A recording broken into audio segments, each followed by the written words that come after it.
Hello everyone, welcome back to the Trumpet Daily. Today is Friday, Trumpet Weekly Day. If you haven't subscribed already to the Trumpet Weekly, go to thetrumpet.com and join the 23,000 others who receive this news digest every Friday evening in their email box. In today's issue, we've got two stories about the ongoing drought in California. So we'll examine those two stories and more on today's episode.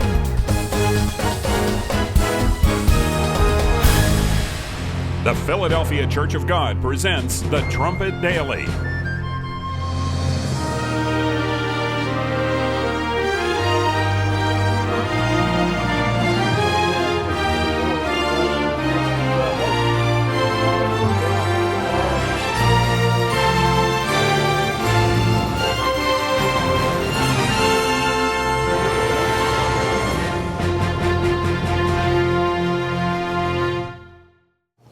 When John and Michelle Phillips wrote California Dreamin' back in 1963, California was the place to be. That year it had surpassed New York as America's most populated state.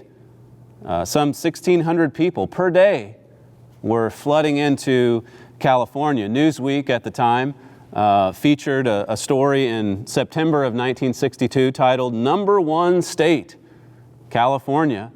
There was another story in the New York Times titled "From Gold Rush to Sun Rush," and in that story, author Eugene Bordick highlighted numerous features that were attracting people to the state of California. He said the oil wells, the fishing industry, the availability of the beautiful mountains and beaches, the neat, prim charm of the sun-baked villages of the South, the excellence of the schools, the fertility of the land, and the forests, it says, of the North. I mean, so many blessings, and people were moving out there in droves.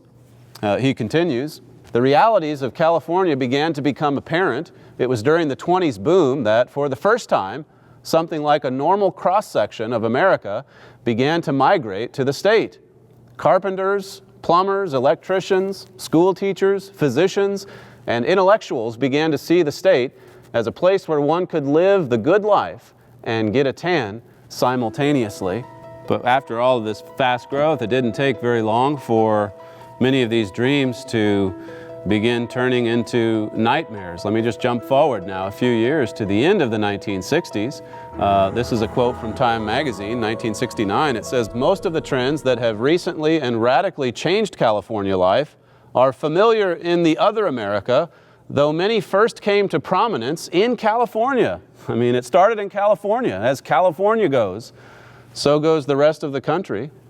They include the hippie movement, the pop drug culture, widespread sexual permissiveness, campus revolt, and since the Watts explosion in 1965, more virulent ghetto riots. A lot of it started in California, and then it spread. Look at the gang culture, which really had its start in California. Since the establishment of the Crips back in 1969, more than 100,000 Californians have been murdered. And obviously it's not all gang warfare related, but much of it certainly is. And it's more dangerous in South Central Los Angeles than it was in cities in Iraq during the peak of violence over there for U.S. troops, whether in the first war back in the 90s or the more recent one over the past 10 years. More dangerous in American cities than in wars abroad. That's the America that we live in today. It's not exactly a dream anymore. In his book, What's the Matter with California, Jack Cashel identifies several root causes that set off the social upheavals in California, which, as the previous quote brought out, spread into the rest of America. And of course, no surprise here, he highlights the family breakdown in California, family breakdown, and how the breakdown of the family just had a horrible domino effect on so many other social, economic, political institutions, programs, and such. when Governor Reagan back in 1969 established a law that basically made it no one's fault for divorce. That led to an inevitable explosion in divorces. This is highlighted in Mr. Cashell's book. It says in 1970, the first full year of the no-fault law, the state registered a record 112,942 divorces, a 38% increase from just the year before, 38% higher. It says later in the book, in 1970, California's divorce rate was 60% higher than that of the nation as a whole, 60% higher than the rest of America, thanks in large part to these new laws that made it so easy to break apart families. And it continued to trend upward throughout the decade. It says by 1980, California had registered a new record, 138,361 divorces. In other words, it doubles that figure. That's how many Californians got divorced in 1980 alone. It says finally in 1980, embarrassed, notice this, in 1980, embarrassed by the divorce plague in their midst, California lawmakers implemented a quick fix of world-class caliber. They would no longer keep or publish statistics. How's that for fixing the problem? Well, let's just pretend it's not happening. Let's just not talk about all these many divorces and what it's doing to the family and what it's doing to children and what it's doing to our cities, our society. As California goes, so goes the rest of the nation. By the early 1990s, this flood of people moving in, it had basically slowed way down to be about comparable with the amount that were leaving California. This is from Time magazine. This is 1991, as you can see there, the endangered dream. You compare this now to some of those articles that were running in the early 1960s, just 25 years or so earlier, and now see what the newspapers and the magazines were writing about when it came to California. It says California's fabled magnetism is reversing itself, repelling as well as attracting many of the get-up-and-go Americans who have flocked to the Golden State in search of the California dream. The escapes are being driven away by an accelerating deterioration in the quality of life. Clogged freeways, eye-stinging smog, despoiled landscapes, polluted beaches, water shortages, unaffordable housing, overcrowded schools, and beleaguered industries, many of which are fleeing with their jobs to other states. The very qualities that have lured millions to California for 50 years are threatening to disappear. All those blessings that lured millions to the state in the half century before, they were disappearing. That was in 1991. I mean, look at the headlines today. Just think about the past 10, 15 years and what you've seen happening there in the state of California. The earthquakes, the mudslides, the wildfires, and then more recently, the oppressive drought conditions. This is that story that is in this week's issue of the Trumpet Weekly. It's titled, California Dry Spell May Be the Worst Since the 1500s. That's from CBS. 5 centuries. Think about that. In California, 2013 was a record-setting year because of the lack of rainfall. A professor at UC Berkeley warns this time could go into the record books as the driest in centuries. And it quotes her saying, some people have said that this could be the start of a several decade-long dry spell. Lynn Ingram, professor of paleoclimatology, told KPIX-5. Ingram examines history to help forecast the future. It says dried up creek beds along with golden hills that look like it's August instead of January could become our typical landscape if history, it says, repeats itself. Well, they're just getting used to it. It's typical now. It goes on and says a study about tree rings led her to predict that we could be in for the driest winter in 500 years. Narrow tree rings indicate little or no water for growth. just like people saw in the 1500s. It says they put on rings every single year so you can actually be able to detect 1 year of drought, Ingram said. I mean, the worst in 500 years. Governor Jerry Brown just called upon California to take note of the emergency conditions, as he said. And you have cities throughout the state that are already rationing water. And, I mean, leaving aside the obvious, drinking water and what, residents need just for their day-to-day living, think about the impact that this has on the farming in California. California, in many ways, feeds the entire nation of America. This is another story we had in the Trumpet Weekly from January 22nd. U.S. cattle herd is at a 61-year low. It says if the extreme drought in the western half of the country keeps going, the food supply problems that we are experiencing right now are only going to be the tip of the iceberg. The size of the U.S. cattle herd has dropped to a 61-year low, and organic food shortages are being reported all over the nation. It's everywhere, I mean, particularly out west, and especially so in California. This article says, surprisingly, cold weather and increasing demand for organic food have both been a factor, but the biggest threat to the U.S. food supply is the extraordinary drought, which has had a relentless grip on the western half of the country. It says if you check out the U.S. Drought Monitor, you can see that drought conditions currently stretch from California all the way to the heart of Texas. In fact, the worst drought in the history of the state of California is happening right now. And considering the fact that the rest of the nation is extremely dependent on produce grown in California and cattle raised in the western half of the U.S., this should be of great concern to all of us. I mean, it certainly should be. Just the rising cost of food, produce in the grocery store.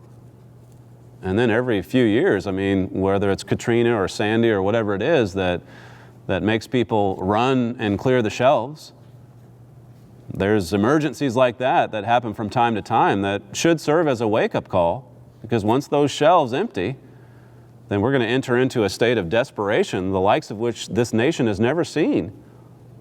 But the handwriting's already on the wall. You can see what's coming because of these conditions, because of the escalating cost, because of these oppressive weather upsets, drought, fires, and the like. Let's just look at a few verses in Deuteronomy 30, if you want to go and get your Bible and read along and see what God says about some of these conditions. I mean, just think about the past 50 years or so. Think about what those articles were saying about the good old days in the early 1960s, when Americans just couldn't get enough of California. It was the place to be. If it was cold and dreary like it was for those songwriters in New York, they wrote lyrics about California, dreaming about California. But that dream, as I said earlier, has now turned into a nightmare. Nightmare conditions.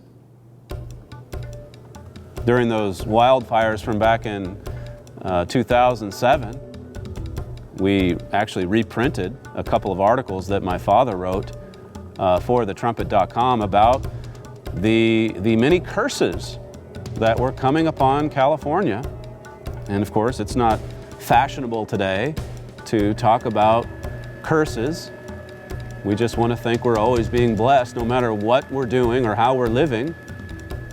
Many scoff at the idea of an ever-living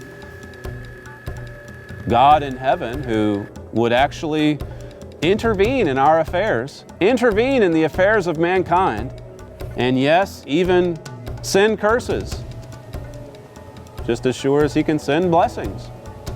That's what these couple of verses here in Deuteronomy 30 are about, blessings and cursings.